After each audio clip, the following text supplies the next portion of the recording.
un mes de llegar al gobierno, la dictadura encabezada por el general Juan Carlos Onganía decide poner todas las universidades públicas bajo su control. El 29 de julio suspende por decreto su autonomía y éstas pasan a depender directamente del Ministerio del Interior. Esa misma noche, en protesta por la medida, docentes y estudiantes de la Universidad de Buenos Aires ocupan los edificios de varias facultades. Como respuesta, el gobierno envía a la Guardia de Infantería, que no ahorra palos, ni patadas, ni insultos a la hora del desalojo. Luego de este hecho, bautizado como la Noche de los Bastones Largos, un número considerable de docentes renuncia y muchos de ellos optan por el exilio. El daño producido a la ciencia y a la cultura, que desde 1957 vivían un periodo de gran desarrollo y excelencia, es irreparable. En Córdoba, la resistencia de los estudiantes a la política universitaria de Onganía se mantiene viva desde el día del golpe. A comienzos de agosto, las federaciones estudiantiles anuncian que lucharán por el restablecimiento de la democracia a nivel nacional y universitario. Anticipándose a las asambleas y a la toma de facultades, el Poder Ejecutivo ordena el cierre de las casas de altos estudios. Pero a mediados de mes, los estudiantes desafían abiertamente al régimen y comienzan un plan de lucha con ocupaciones del barrio Clínicas, una zona de pensiones estudiantiles y centro histórico de la vida política universitaria. Sin embargo, al igual que en Buenos Aires, el gobierno reprime con una violencia inusitada y con intención ejemplificadora.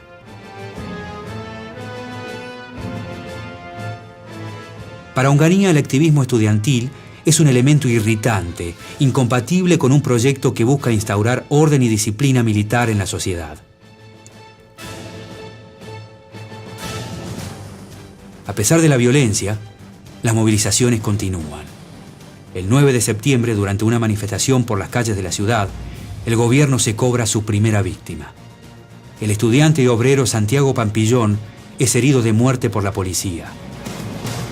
La convocatoria de la CGT local a una huelga en repudio del asesinato se presenta como la primera muestra de una alianza que nace entre obreros y estudiantes para enfrentar al régimen. Con el pretexto de poner fin a la infiltración marxista en las universidades, Onganía redobla su apuesta y prohíbe la actividad política estudiantil.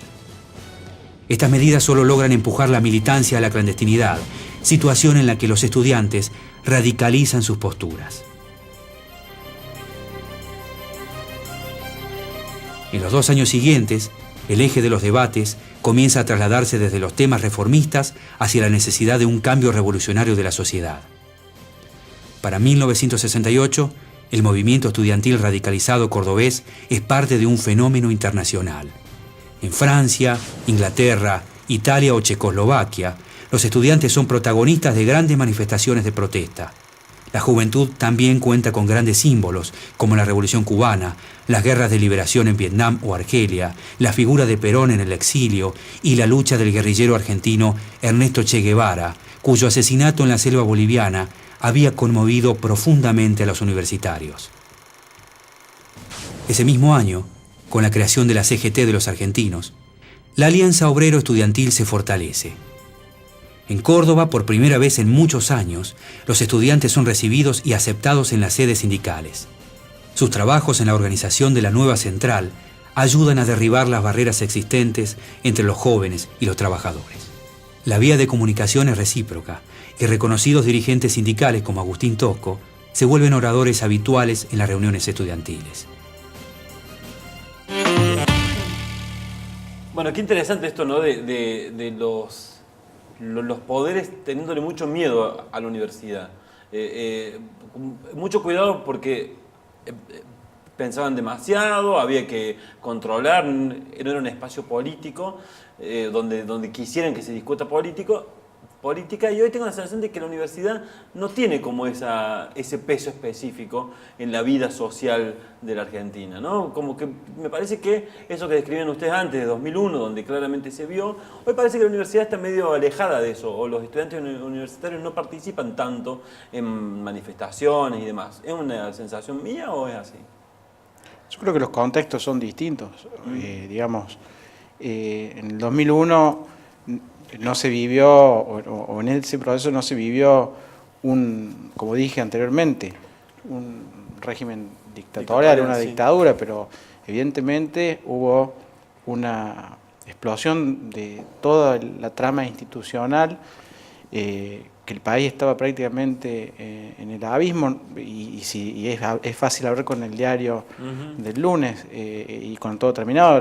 La lucha estudiantil comienza mucho antes de la renuncia del entonces presidente de la Rúa. La lucha estudiantil comienza desde el momento en que se anuncia el recorte del 13% al presupuesto universitario, un ajuste que además iba absolutamente en contramano de todo lo que se había trabajado en la propuesta preelectoral y de alguna manera viola el contrato social y psicológico con una sociedad que pretendía decir basta a la corrupción del menemismo y sobre todo a los abusos y sobre todo al avance sobre valores tan importantes como la educación pública. Entonces la decepción no termina seguramente en el 2001 con lo que todos ya conocemos, pero fue un proceso que yo creo desde el año 2000 en adelante la universidad tiene un protagonismo importante y se cruza, como decía, con conflictos provinciales en donde era mucho más pronunciada una situación económica muy grave monedas, y la voluntad directa de querer privatizar este canal, claro. La empresa provincial de energía. Entonces había proyectos concretos. El actual gobierno justicialista, no quiero hablar de política partidaria, pero digamos en ese momento era gobernador de la Sota y había manifestado directamente su voluntad para hacer eso. Entonces hubo un cruce no oportunista, no de, a ver, bueno, vos vas a reclamar por esto, no, hubo de alguna manera una coincidencia estratégica sobre cuestiones de fondo. De hecho, creo que, como bien plantea Matías, hay muchas líneas que después se trazaron para poder salir de lo que fue el 2001, que salieron de ese ámbito. Lo que pasa es que, bueno, después seguramente vamos a diferir y hay trayectorias o dirigentes que a lo mejor, sin personalizar, no cumplieron con las expectativas y otra gente que, bueno, sigue siendo fiel a lo que se planteaba en ese momento. Yo, me viene a la memoria el Frente Nacional de Lucha contra la Pobreza. A mí me tocó como presidente del FUC recibirlo a Moyano, a Víctor de Llenaro y a Delia. Bueno, de esos tres, del que mejor recuerdo tengo, del que puedo reivindicar que es absolutamente coherente con su política, es Víctor de Llenaro. Porque sigue pensando exactamente lo mismo y sigue ocupando el mismo lugar o sigue teniendo por lo menos la misma posición patrimonial que tenía en ese momento. Entonces, digo, quizás los contextos son distintos y no es que la universidad siempre tiene una actividad política y social latente y que se va a manifestar de distintas maneras. Hoy las generaciones son distintas y las formas de expresión son distintas y tenemos que entender eso. Yo no sé si hoy las manifestaciones van a ser como era en nuestra época o como vemos en los videos o van a ser de otra manera. Bueno, uno tiene que empezar a comprender cuáles son las nuevas formas de expresión, las redes, etcétera. Uno nunca está a tiempo de terminar de entender cómo funciona esto. Sí, y sumar a lo que dice Juan, que por ahí también toda la etapa posterior al 2001, las universidades en general se convirtieron en elementos, o en instituciones que mantenían cierta legitimidad social y que los distintos gobiernos y otros niveles de instituciones del Estado tuvieron que acercarse a las universidades buscando legitimidad o por lo menos que intervenga en algunos momentos como voz autorizada. Que aquellas luchas, lejos de poner en cuestión el valor de la universidad, acrecientan todavía más su valor hacia adelante, ¿no? Yo creo que sí. La universidad, ya como institución, es un ente que promueve el pensamiento crítico y la acción en función de eso. Por lo tanto, la revuelta estudiantil siempre existe, al menos en términos de debates y de posicionamientos en coyuntura. Pero aparte, la institución universitaria ha sido vista como uno de los legitimadores sociales. El hecho de que hoy, para llevar adelante cualquier trazado, bueno, podemos traer el trazado del camino de montaña, o cualquier intervención sobre... Se pide a la universidad Se pide un informe a la universidad porque eso legitima la acción que se va a llevar adelante. Bueno, de alguna forma la universidad tiene que también absorber eso y y renovar su rol y que no sea un rol a demanda, digamos, de las instituciones que piden informe o piden opinión, sino que empiecen a generarse también dentro de las universidades, y esto tiene que ser con articulación con el Estado, la posibilidad de la planificación de políticas públicas en conjunto, aprovechando el saber y aprovechando la acumulación que tiene una universidad como la nuestra de 400 años. Yo creo que los estudiantes hoy, siendo otro el contexto, generan más movimientos internos a la universidad para discutir este tipo de elementos y este tipo de políticas y posiciones que en la calle, digamos, y en articulación con otros sectores. Pero como bien comentabas al comienzo del bloque, también son procesos que tienen visibilidad en algún momento, pero que se van caldeando y se van construyendo previamente. Nadie sabe cuándo van a aparecer. Nadie sabe. Bueno, Scrivini decía que si no hubiera sido porque Tosco se anima a llamarlo Elpidio Torres, y a Elpidio Torres dicen que contaba la anécdota de que se tapaba la nariz, de que para él se lo imaginaba Tosco tapándose la nariz cuando lo llamaba para pedirle que Esmata se sume a la calle en las manifestaciones. Lo que dice Scrivini es que si no hubiera sido por ese llamado no existía el Cordobazo. Y daba un ejemplo similar con el santiagueñazo de tiempo después, donde él también estuvo. Sí, ¿no? porque él es santiagueño. Y claro, porque es santiagueño, exacto. Pero claro, son las tensiones están, ¿no? Y está bueno esto que dicen ustedes de que la universidad es política todo el tiempo y es movilidad todo el tiempo. Después habrá que ver en qué momento eso se convierte en una protesta o se convierte en otra cosa. Cuando recuerdan aquellos tiempos que eran conflictivos y que era un país, lo que hablaban recién, ¿no? En 99, 2001.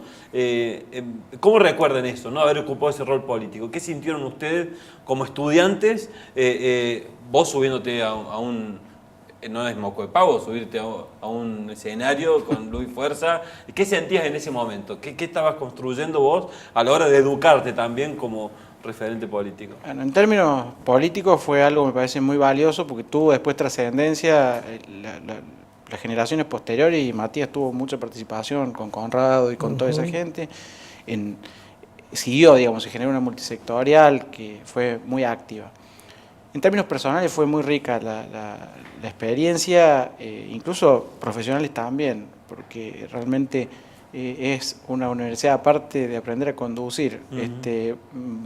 Scrivini contaba eso y salvando grandes distancias porque no tiene volumen ni tiene comparación con el Cordobazo. Esa llamada del Pío Torres no es lo mismo que fue la mía, pero yo me acuerdo cuando me reuní con Racero en ese momento, que era el secretario general de Luis Fuerza, una reunión bien gremial en el subsuelo de Luis Fuerza a las 2 de la mañana para poder acordar cómo iban a ser las movilizaciones, y porque aparte eran conflictivas en términos de que había elementos que las entorpecían. Me acuerdo de los conceptos de Racero, me dijo, vos sos radical, yo soy peronista, así empezó la conversación. A los peronistas nos sacan solamente los militares, eso pues se refería de la Sota, ¿no? Sí. Entonces acá tiene que haber una organización muy clara, tenemos que respetar los canales orgánicos, y realmente me dejó impresionado el nivel de organización de ese gremio. Realmente era impresionante los roles que tenían. Creo que si vos me preguntás qué es lo que se estaba construyendo, cuál era en términos ideales, qué es lo que se pedía, era por supuesto las reivindicaciones que se reclamaban en ese momento, pero fundamentalmente el poder discutir un país más justo, que con acceso a la educación pública, con una sostenibilidad de la educación pública, y que se abriera incluso el acceso más aún a los postergados, y sobre todo el sostener determinado las fuentes de trabajo de los trabajadores que reclamaban por eso, pero también el concepto y la responsabilidad del Estado, en particular lo de Luis Fuerza es un símbolo, pero con respecto a la responsabilidad del Estado, con todo el contexto y con todo el gran abanico de cosas que venían pasando. No olvidemos de esto, veníamos de los 90, un recorte absoluto en cuanto a las atribuciones, a la responsabilidad de Estado ausente, reducido. La política totalmente cuestionada.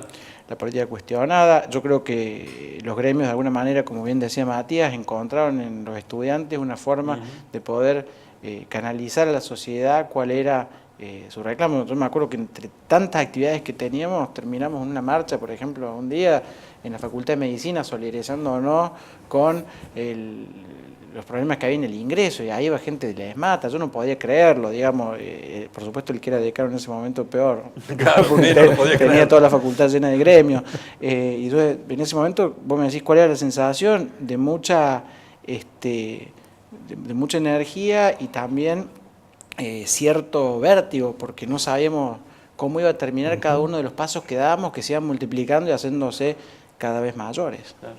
Sí. ¿Mati? Y bueno, a mí me tocó acompañar a Conrado Storani en la federación y fue la continuidad de la gestión de Juan. Como bien decía, nosotros heredamos por ahí lo que fue la conformación de la multisectorial. Entonces, la buena experiencia que se había dado en la resistencia a la privatización y demás, heredamos esa estructura organizativa en donde nos contenía y nos sentíamos seguros de cada paso que se daba. El contexto social también era de rediscusión del Estado, de los roles, del espacio público. Vivíamos también en actos y en convocatorias, digamos, en la calle, y de alguna forma nos tocó también vivir lo que fue la inserción de esa discusión dentro de la institución universitaria.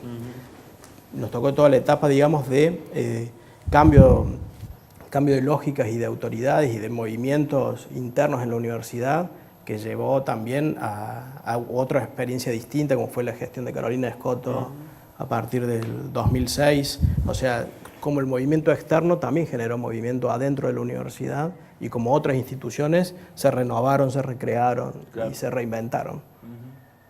Bueno, vamos a ver ahora un breve informe también, pero ya sobre el Cordobazo en los días del año 69, cuando se produce, y también la presencia de los estudiantes en la protesta.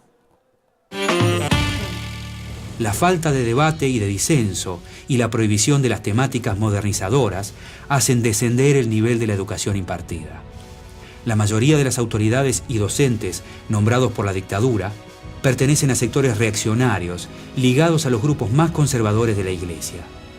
Aunque los estudiantes intentan manifestar públicamente su descontento, cada reunión o asamblea es disuelta sin piedad por la policía, que se ha convertido en parte habitual del paisaje universitario.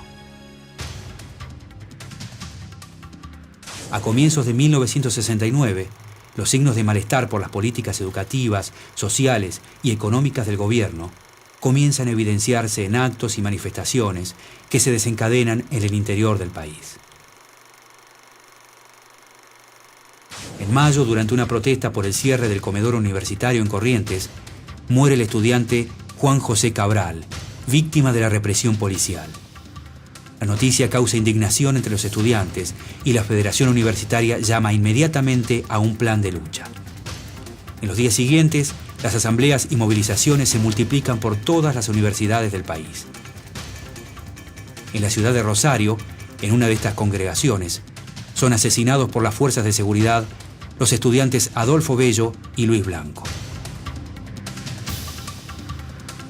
El 29 de mayo, en Córdoba, durante un paro general decretado por las dos centrales obreras, la tensión social acumulada a lo largo de 3 años de dictadura por fin estalla. Los estudiantes participan masivamente de la protesta, que pronto se convierte en una rebelión popular. Luego de acompañar a las columnas obreras, los jóvenes ocupan el barrio Clínicas, donde resisten hasta el día siguiente, cuando el ejército finalmente logra entrar a la zona. Hasta ahora ningún vehículo de las fuerzas de seguridad ha podido ingresar a menos de 150 metros del hospital de Clínicas, cuando son las 17:25 minutos. Y estos son los carriers y efectivos de Gendarmería Nacional que han ingresado a la zona principal del barrio de Clínicas ocupada por los estudiantes. Los efectivos de Gendarmería siguen eludiendo barricadas e ingresan cada vez más al hospital. Después de este levantamiento popular, conocido como el Cordobazo, decenas de estudiantes son detenidos por el ejército junto con los líderes sindicales cordobeses. El Cordobazo alienta aún más la militancia. Luego de la revuelta, muchos de los jóvenes disidentes optan por el camino revolucionario y pasan a formar parte de las organizaciones armadas que actuarán en la primera mitad de los 70. ¿Y cómo es como referente estudiantil manejar las tensiones, ¿no? De llevar a chicos que son jóvenes, que tienen 19, 20, 21, 22 años, a una marcha, hacerlos participar, generar la mística que eso necesita y al mismo tiempo la responsabilidad de que ustedes tienen la misma edad y cuidarlos? ¿Cómo vivían eso o cómo vivieron eso ustedes? Hoy, a esta altura de mi vida, me parece una locura. Y Claro. después de haber visto algunas de las cosas que han pasado, por ejemplo, no en lugares de protesta, pero sí en lugares... Costequi y Santillán en esa misma época. Costequi y Santillán o en espacios masivos como puede ser recitales. Nosotros, por ejemplo, recordamos con Matías en una de las marchas más grandes que organizamos, que en esto debo de decir, toda la universidad en su conjunto cerró filas, incluso el rector en su momento, que no teníamos una relación de afinidad. Hubo una consideración de todas las fuerzas políticas, tanto estudiantiles como docentes. Se cerraron filas en defensa de la educación y eso creo que es el primer gesto que de alguna manera, o el primer dato importante en este tipo de movimientos. Pero esa movilización que me viene a ver en la memoria, que fue la primera gran movilización que hicimos con Luz y Fuerza, que trajo toda la gente de toda la provincia, fue monstruosa. Y en ese momento el intendente era Germán Camerat. El acto terminaba en la Plaza San Martín con un recital de León Gieco, que la federación lo traía. Y el gobierno provincial sacó toda posibilidad de... No había ningún policía en ningún lado. Nada de seguridad. No nos dieron vallas desde la municipalidad para poder parar eso y había más de 30.000 personas en la Plaza San Martín, que fue donde terminó. Eso fue realmente muy fuerte, muy potente, porque las vallas para ese acto que terminó de una manera masiva impresionante, después de una manifestación que venía desde Ciudad Universitaria del Pabellón Argentina, las vallas fueron los obreros de Luz y Fuerza haciendo una cadena humana, parando toda esa manifestación enorme y con León Gieco solidarizándose con aquel movimiento tan importante. Fue verdaderamente emocionante. Me acuerdo, en ese momento habló la Iría, porque Racero, claro, no sé, creo que estaba en la clandestinidad, justo estaban siendo perseguidos. Claro. Mirá, claro. Y habló el rector, habló el presidente de la FUA, que no podía entender semejante movimiento, porque realmente Córdoba en ese momento era todo un ícono. Y en la plaza, a mí me pasó algo muy particular, lo cuento como una anécdota. La plaza, siendo tan heterogénea en su composición y con muchas posiciones políticas, cuando subió el presidente de la FUA, recibió una gran silbatina por justamente estas mezquindades, y yo realmente era el último que hablaba, y digo, con doble yo va a ser un desastre. Me matan, claro. Y salí, digamos, a los gritos de una manera muy eufórica y la plaza no se movió una mosca, o sea, quedé un poquito fuera de time. Pero creo que en ese momento la consigna principal se entendió que era unidad, movilización y resistencia. Y creo que ese es el mensaje que quedó, por ejemplo, de todo ese proceso, en donde tanto obreros como estudiantes nos vimos tras un objetivo muy importante, y se logró porque en definitiva se pudo defender una causa como era la no privatización, pero también la reivindicación de la educación pública y poner en valor lo que decía recién, el rol de la universidad como motor de movilidad social y de desarrollo para un país. ¿Matías? Sí, voy más a lo metodológico por ahí. También es cierto que a mí en esa época me tocaba también organizar en las bases, en nuestra facultad, en nuestro centro de estudiantes, y las decisiones se tomaban en espacios asamblearios.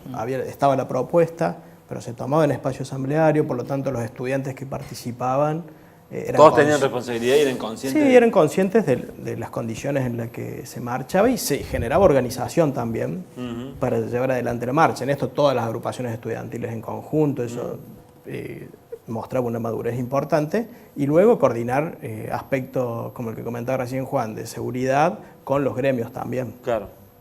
Y otro elemento, cuando las movilizaciones son muy masivas, también es muy difícil que haya represión. Normalmente la represión viene cuando es muy pequeña, cuando decae un poco la movilización, o es pequeña o está poco organizada.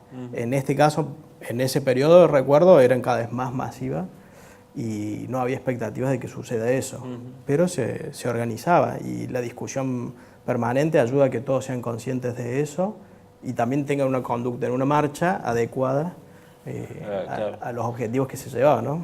Y Juan, vos tenías la sensación de, medías, esto capaz que es histórico, capaz que esto queda, ¿cómo convivías con eso? ¿Qué edad tenías en ese entonces? Y tenía 26 años. Claro. Lo sentía como una gran responsabilidad, un gran peso.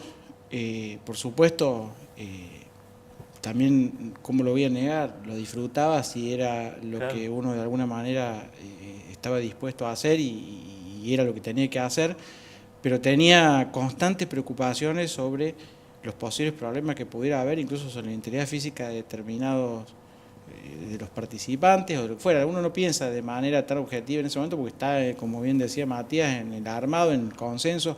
Debo rescatar absolutamente la madurez del movimiento estudiantil en ese proceso, como seguramente lo ha tenido a lo largo de toda su historia. Y fundamentalmente, otra de las cosas que me preocupaba era poder encauzar el reclamo y que no hubiera ningún tipo de violencia, porque eso deslegitimaba absolutamente cualquier movilización o cualquier reclamo que se hiciera, y eso es difícil en semejante cantidad de personas y semejante cantidad de pensamientos tan distintos. Pero bueno, en eso creo que sí la universidad en sí es un centro que de alguna manera convoca y tiene la responsabilidad, el ser universitario tiene la responsabilidad de poder realizar de manera urbana, con urbanismo, este tipo de manifestaciones que, como vemos en las imágenes, en determinados momentos no eran así, pero bueno, justamente no llegar a eso, que es una consecuencia fundamentalmente de la represión. Entonces, la organización tenía que ver con darle el mayor volumen, la mayor potencia para que fuera escuchado y fuera tenido en cuenta la postura de quienes participaban. Vamos a un corte y ya venimos con la última parte del programa.